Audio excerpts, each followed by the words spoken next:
vaccine experience, some may have an express preference for one booster type over another. FDA's authorizations and CDC's recommendations now allow for this type of mix and match. The recommendations made yesterday are yet another demonstration of our fundamental commitment to all of you, to never lose sight of our collective goal to protect as many people as possible from COVID-19.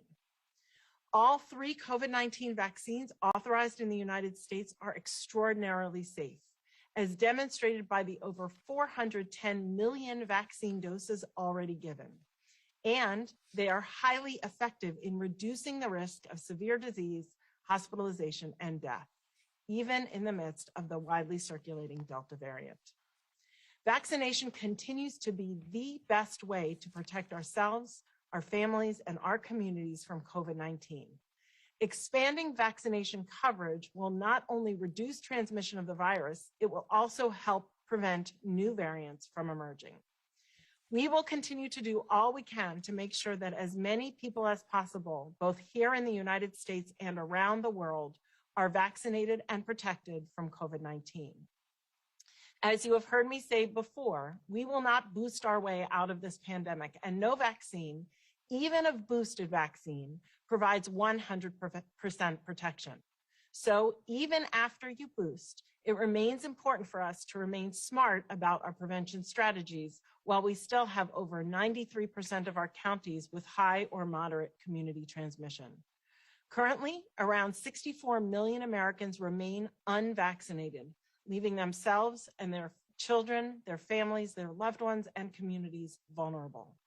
If you have not yet been vaccinated, I encourage you to take the time to get the information you need to make the decision to get vaccinated.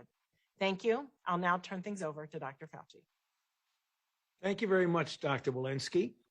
What I'd like to do over the next few minutes is underscore some of the science behind what you've just heard from Dr. Walensky. If I could have the first slide. We'll talk about the mix and match boosting data, some follow-up recent data from Israel, and just a mention of the recently announced BioNTech Pfizer phase 3 trial. If I could have the next slide. The fundamental scientific basis for the deliberations of the FDA and ultimately the CDC on boosters relate to a mix and match study that was conducted out of the NIH and is shown in the preliminary data from this medRxiv paper that came out just about 6 or 7 days ago. The bottom line of it all is that boosters work very well for increasing the titer of neutralizing antibodies. In this study, which was a 9-grid study, matching a particular vaccine product against 3 others in a boost, homologous boosts increased the titers anywhere from 4 to 20-fold, and heterologous boosts increase the titer anywhere from 6.2 to 76-fold. That's antibody titer. Now let's take a look at that in more detail. Next slide. This slide is a bit busy, but if you look at the very top of the slide where it says add 26 COVID 2.3, that is the original primary regimen.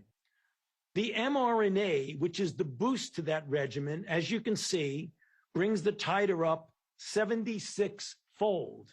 If you go down to the next level and look at what the J&J, the Ad26, when it boosts itself, it brings it up 4.2-fold. And across the 9-point grid, you can see, as mentioned on the prior slide, both homologous and heterologous boosts work well from a laboratory standpoint. Next slide.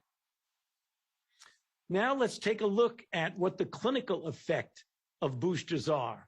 Shown on this slide are data from Israel, namely the absolute rate of confirmed infection per 100,000 risk days.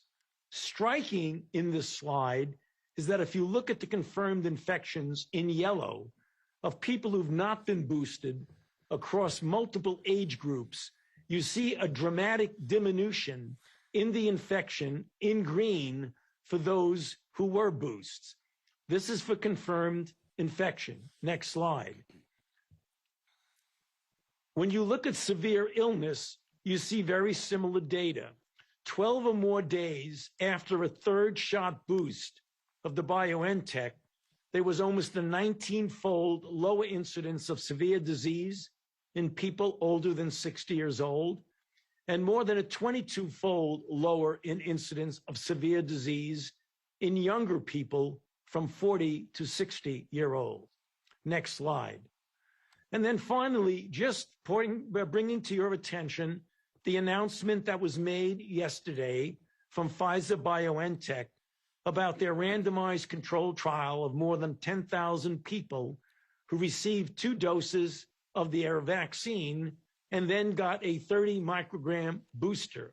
They had a relative vaccine efficacy of close to 96% compared to individuals who were not boosted.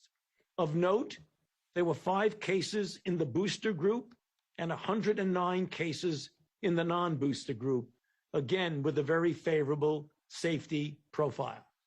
Back to you, Jeff. Well, thank you, doctors. Now let me provide some more detail on our efforts to get booster shots in arms. Based on the criteria Dr. Walensky just laid out, more than 120 million Americans will become eligible for a booster in the coming months. That's 2 out of 3 fully vaccinated adults in the U.S. This includes over 60 million vaccinated with Moderna and J&J, on top of the 60 million vaccinated with Pfizer. Importantly, of that total of 120 million, about 70 million are eligible now, as of today.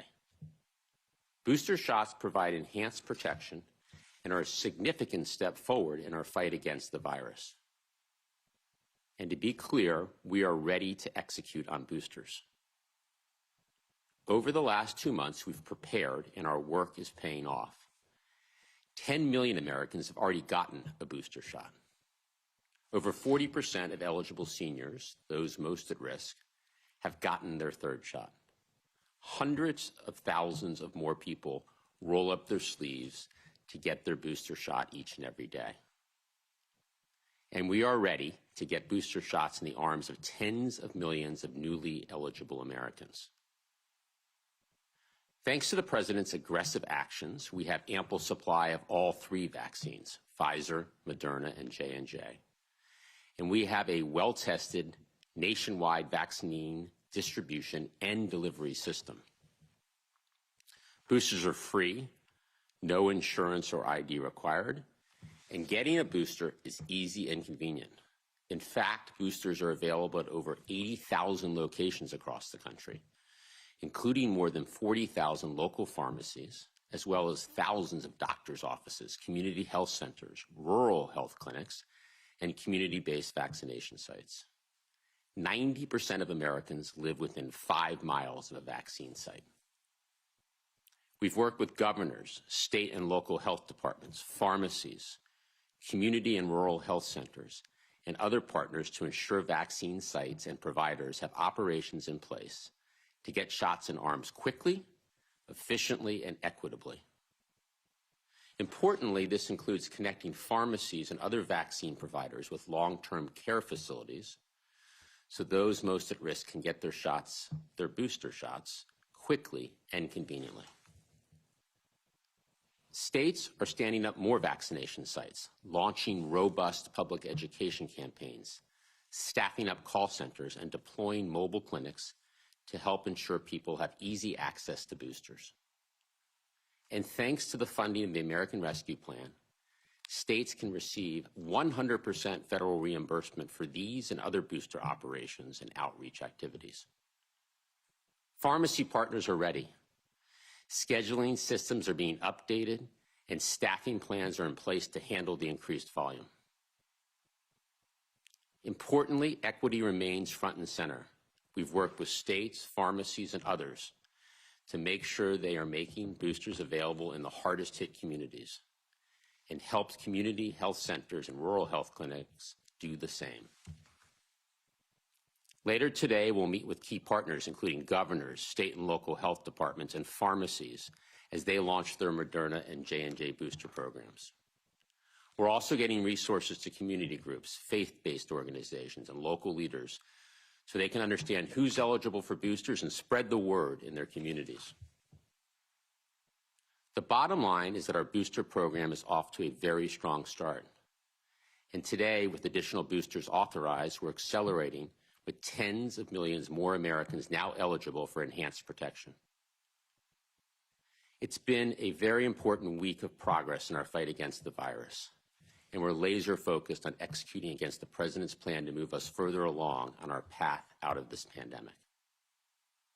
With that, let's open it up for questions. Kevin?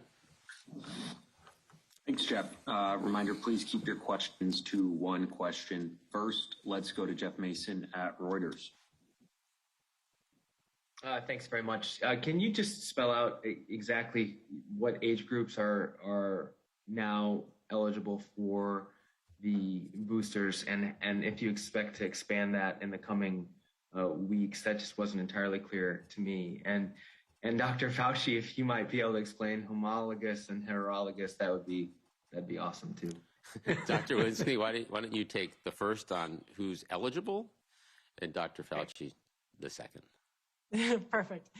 Okay, so in terms of, for those who got J&J, everybody is eligible if you got your dose more than 2 months ago. So anybody who got J&J, if their dose is more than 2 months ago, then they are eligible for a boost. For those who got Pfizer and Moderna, if your dose was more than 6 months ago, you're eligible if you're over the age of 65, and you're eligible if you live in a long-term care facility, and you're eligible if you're over the age of 18 and you have underlying medical conditions, or you live or work in a high-risk place. So all of those groups are currently eligible for a booster vaccine. We are following the data in real time, and we are looking at its ongoing efficacy, as well as its potential for waning in our other age groups. And we will update our recommendations as soon as we have more data for recommendations for other age groups for the Moderna and Pfizer. Dr. Fauci. Hey, Jeff, I'm sorry that if I wasn't clear on that. Homologous means you boost with the same product that was the original regimen. So if I got mRNA from Pfizer and I get boosted with Pfizer, that's a homologous boost. If I get originally vaccinated with J&J and I get boosted with Moderna, that's called a heterologous boost. Sorry. Next question, please. Let's go to Jeannie Bauman at Bloomberg. Thank you so much for taking my question. I was wondering when we might have data on boosting with the 50 microgram dose of Moderna, since the NIAID study looked at a 100 microgram dose.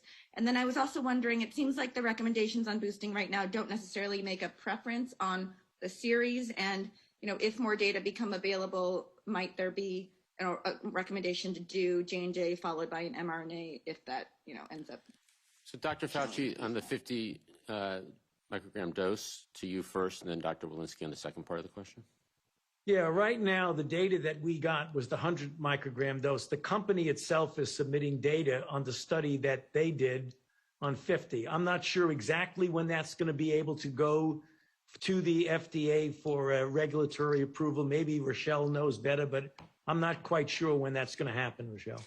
Yeah, thank you for that question, Ginny. So let me be very clear that the FDA authorization for a boost with Moderna, whether you're boosting Moderna or you're boosting anything else, is for a 50 microgram dose. So all of our Moderna boosts are for 50 microgram dose, and we're reaching out and doing a lot of training and teaching with our providers, our pharmacists, to make sure that the booster dose for Moderna is known to be a 50 microgram dose. That's a half dose from the primary series.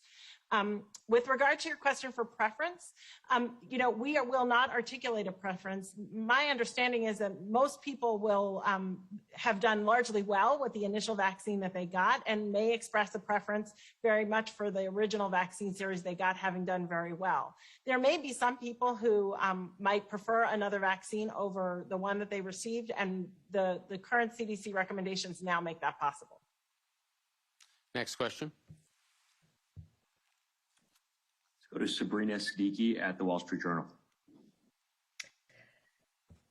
Hi, thank you as always for doing the briefing. This is probably a question for Dr. Walensky, but can you just clarify the guidance for pregnant people? I do believe that's one of the underlying conditions. So are you recommending boosters for all women or all people who are pregnant? And also, is that true for nursing women? Because I think there's been some confusion over how you would define people who are recently pregnant and whether or not they should get a booster. Yeah, thank you, Sabrina, for that question. First and foremost, I want to really emphasize how important it is to get a primary series if you're pregnant. We have relatively low rates of vaccination for pregnant women in general. So really important to consider pregnancy and underlying medical condition, high risk of COVID. And yes, you are absolutely, you should get vaccinated if you are pregnant. If you are eligible for a boost and you're pregnant, you should also get your boost during that period of time. And I would say for nursing as well. Next question. Betty Peace at NBC News. Hi, I have a mask question. I know most places still have high to moderate transmission right now, but as more communities start to get, high to substantial community transmission, but as more communities start to get down into that low to moderate community transmission, is it still the recommendation that people who are fully vaccinated can go without wearing masks indoors if there is low community spread, or are you guys rethinking that at all? Dr. Walensky. Yeah, thank you for that question. You know, we still have 75,000 cases in this country, and I am very encouraged to watch these trends coming down. But as you know, we have still over 90% of our counties that are in substantial or high risk, high community transmission. So we're watching that very carefully. We're scaling up our vaccinations, scaling up our booster programs, and we will, hopefully have vaccinations for children as well. And as we watch the community levels come down, we will update our recommendations. It's important to note that as we look at the current situation, we are also heading into respiratory virus season. During that season, we know respiratory viruses tend to thrive, and so we're taking all of those into consideration. Okay, Kevin, last question. AP. Thanks as always for doing this. Maybe for Dr. Fauci, I was hoping, is there any research regarding a booster doses ability to slow a person's ability to transmit the virus, or any effect on transmission for between vaccinated and boosted individuals?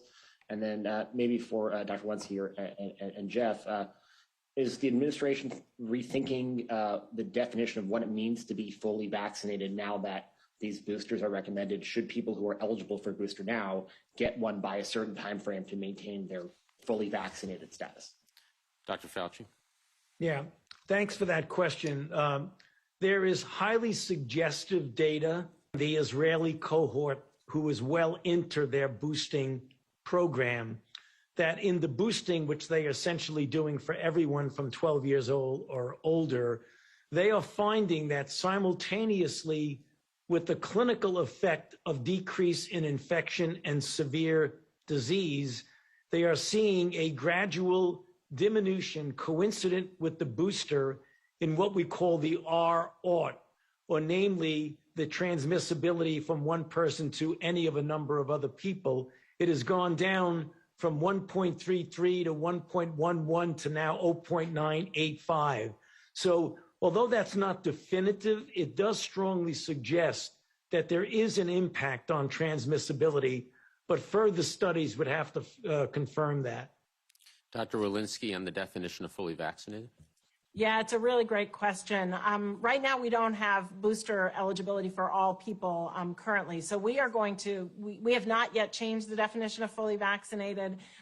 We will continue to look at this. We may need to update our definition of fully vaccinated in the future. But right now, what I would say is if you're eligible for a booster, go ahead and get your booster, and we will continue to follow. And the current CDC definition, Dr. Walensky, is 2 doses of an mRNA vaccine and 1 dose of J&J, correct? Absolutely, yes, thank you. Okay, well, thank you everybody for joining, and I hope everybody has a good weekend, and we look forward to seeing you next week. Thank you. Thank you.